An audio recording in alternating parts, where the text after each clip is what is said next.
Bonjour et bienvenue à tous. Chaque grand tour de magie est constitué de 3 parties.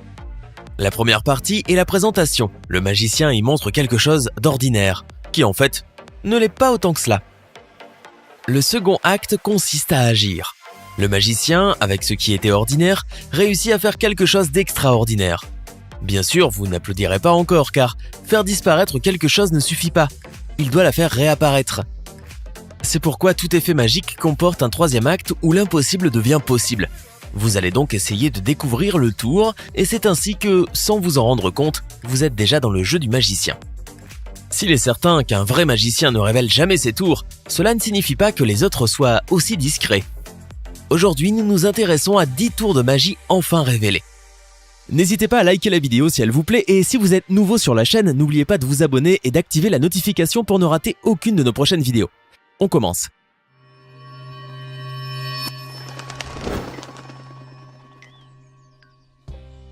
La femme écrasée dans une boîte est l'un de nos tours préférés, car à première vue, il semble ne pas avoir d'explication logique. Dans ce tour, l'assistante entre dans une boîte qui comporte une grosse barre de métal sur un côté. Elle s'enferme, et le magicien pousse cette barre vers la direction où se trouve la femme, qui semble alors avoir été complètement écrasée. Le magicien enlève ensuite la barre de métal et demande à l'une de ses assistantes d'ouvrir la boîte. Par magie, la femme est toujours là, comme si de rien n'était. Mais maintenant, nous nous demandons comment diable ont-ils réussi ce tour ? À coup sûr, vous vous dites que le secret réside dans la boîte. Eh oui, mais pour être plus précis, il se trouve au fond de cette boîte, qui est bien plus profonde qu'elle n'y paraît, puisqu'elle est assez spacieuse pour que l'assistante puisse cacher ses jambes. En outre, le côté gauche de la boîte est fabriqué en tissu noir et comporte également une petite cachette.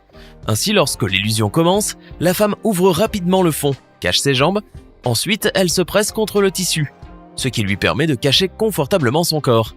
Là aussi, le secret réside dans la plaque que pousse la barre de métal. En effet, juste avant qu'elle ne pousse son dos en arrière, la barre donne l'impression qu'elle est en train de l'écraser. Ce tour consiste à se planter une aiguille très aiguë au niveau du bras. Alors, comment est-ce possible ? Encore une fois, le secret est plus simple qu'il n'y paraît. En effet, avant que le magicien n'arrive sur scène, il applique une sorte de colle sur son bras.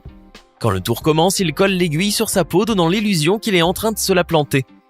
De son côté, toutefois, pour empêcher le public de voir cela, il montrera juste la partie par laquelle l'aiguille pénètre, ainsi on aura l'impression que sa peau a été percée de l'intérieur. Et histoire de lui donner un air un peu plus réel, le magicien applique au préalable un peu de peinture rouge sur la pointe de l'aiguille. C'est un tour de magie des plus classiques qui peut être réalisé par n'importe qui dès lors que l'on sache comment le faire. Dans ce tour, vous êtes en train de parler à une personne, vous éternuez et poum, votre tête tombe. Pour réaliser ce tour-là, vous n'aurez besoin que d'un cintre, de 2 baguettes en bois et d'un manteau. Vous assemblerez à l'aide d'un ruban adhésif le cintre avec les baguettes de manière à former un triangle. Une fois le support créé, mettez-le à l'intérieur du manteau et portez-le ainsi. Prêt ? Maintenant, vous pouvez jouer ce tour à vos amis. Dans la plupart des cas, les magiciens préfèrent réaliser leur tour de face, car s'il vous arrive de les regarder de côté, vous remarquerez que leur corps se penche. Penn et Teller sont aujourd'hui le duo de magiciens le plus célèbre qui existe.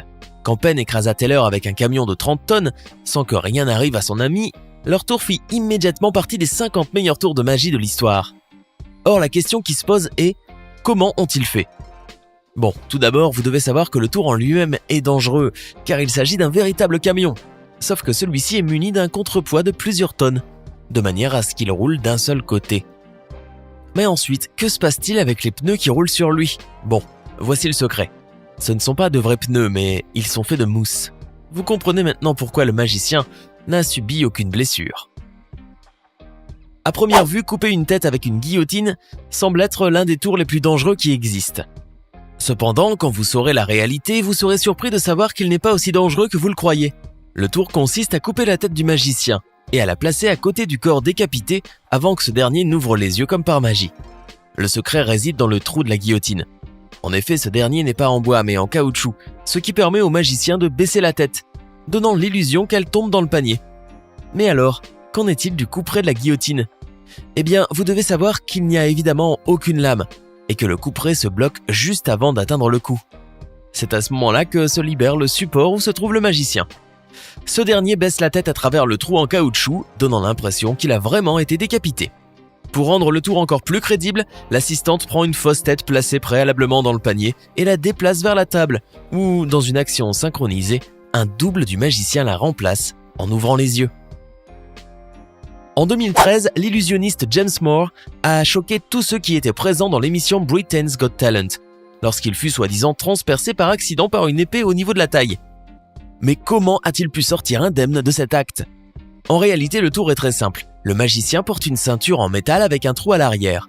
Ainsi, lorsque les assistants placent la pointe de l'épée soi-disant tranchante contre le trou de la ceinture, en fait celle-ci se rétracte, s'imbriquant parfaitement avec le trou.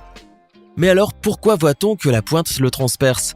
Eh bien, c'est une autre pointe aimantée et dissimulée qui est projetée vers l'extérieur, donnant l'impression que le magicien a été transpercé. Inventé au 19e siècle, ce tour est l'un de ceux qui étonnent le plus le public en raison de sa grande attractivité visuelle. Voilà en quoi la métamorphose consiste. Le magicien entre dans un sac qui est ensuite attaché par son assistante. Le sac est placé dans un coffre et ce dernier est fermé avec une clé. L'assistante monte sur le coffre, lève un rideau et le magicien apparaît comme par magie. Mais ce n'est pas tout. Le magicien ouvre ensuite le coffre et devinez quoi ? L'assistante se trouve dans le sac. Incroyable, n'est-ce pas ? Voyons maintenant quel est ce tour. Le secret se trouve dans le sac qui comporte une fermeture pouvant être ouverte de l'intérieur. Le coffre lui aussi peut être ouvert par le haut, ce qui explique que l'assistante se tient debout sur ses bords. Quand la jeune fille lève le rideau, le magicien saute rapidement du coffre, attrape le rideau et laisse l'assistante se mettre à l'intérieur. Ensuite, quand tout est prêt, le magicien fait enfin son apparition, ouvre le cadenas et sort la jeune fille du sac. C'est l'un des tours les plus difficiles qui existent, car pour fonctionner, il nécessite une concentration et une synchronisation qui doivent être parfaites. Attraper une balle avec les dents ne doit pas être un jeu d'enfant. Imaginez les premiers magiciens qui ont réalisé ce tour. De nombreuses personnes ont certainement été choquées de constater que le magicien avait réellement réussi à le faire. Le tour consiste à choisir une balle et à la montrer au spectateur afin qu'il puisse l'identifier.